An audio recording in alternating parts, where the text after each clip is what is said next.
Hi, thank you for watching You Can Do It. And in this greenhouse build, we are finishing up this addition that we decided at the last minute to go ahead and add on to our greenhouse.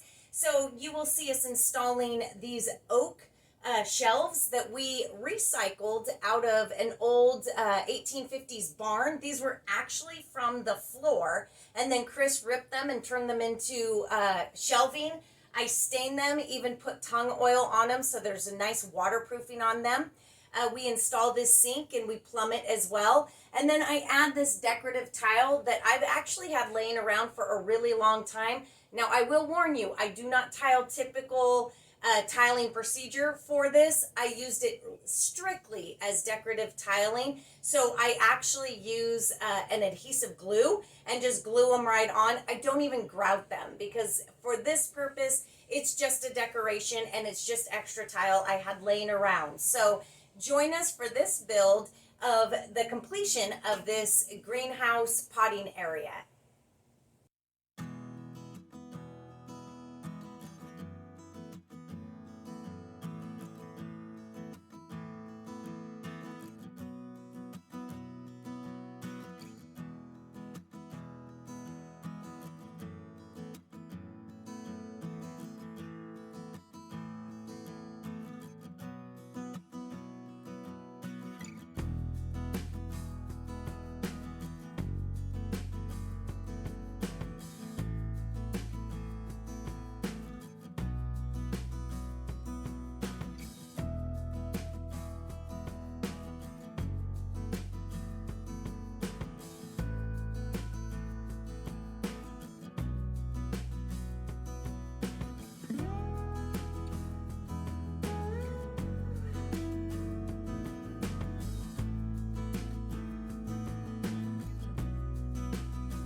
We took out a bunch of oak boards. This was the flooring out of an old barn that we took down and salvaged. We have a ton of these boards. They're 1 inch, a little over 1 inch thick.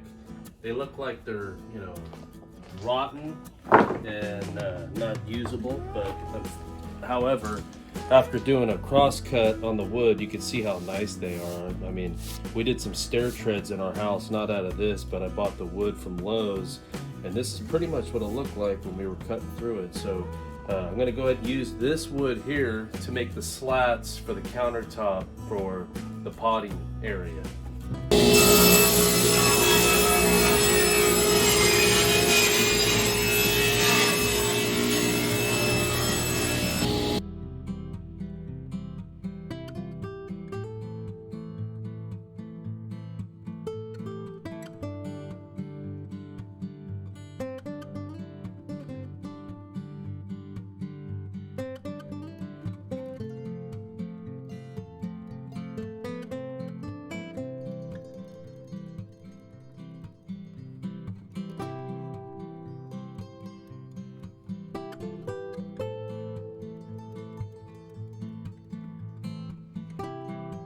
The countertop's done. My wife ended up staining it. She went with kind of a darker stain. It turned out really nice.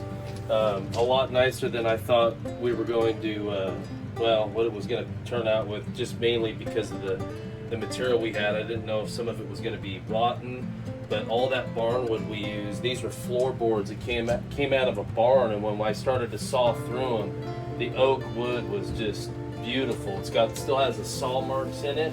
So we'll be doing the plumbing here in a little bit, but for now we're gonna go ahead. I went underneath my house and I had some scraps underneath there, and we came up with some hardy back, some 1/4 inch hardy backer.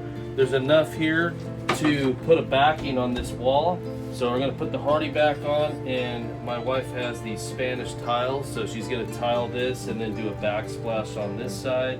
And then I've got a topper here I'll put on the top. It's a piece of oak that matches this here. So we're gonna go ahead and get started and start cutting the hardy backer and installing it.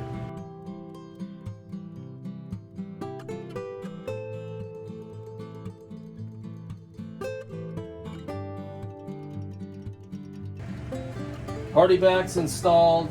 Just want to clarify a few things. If you're putting this in your house, the shower area, there is a screw pattern here, how they want you to install the screws. You want to stick to the protocol of installing it according to whatever hardy back you're putting on. And then also we would normally tape the seams and put red guard, and then we would use the proper mortar for installing the tiles as well. So we're gonna kind of like do things a little bit different here. We're using some Loctite PL 3 times stronger. It's a premium adhesive polyurethane, and it's good for, you know, drywall, brick, concrete, masonry, stone, marble, granite, vinyl. So that's what we're gonna glue this up with. We're not gonna be hitting this wall with water, so it is just for looks, make it look nice. So we're gonna go ahead and get started and start gluing them up.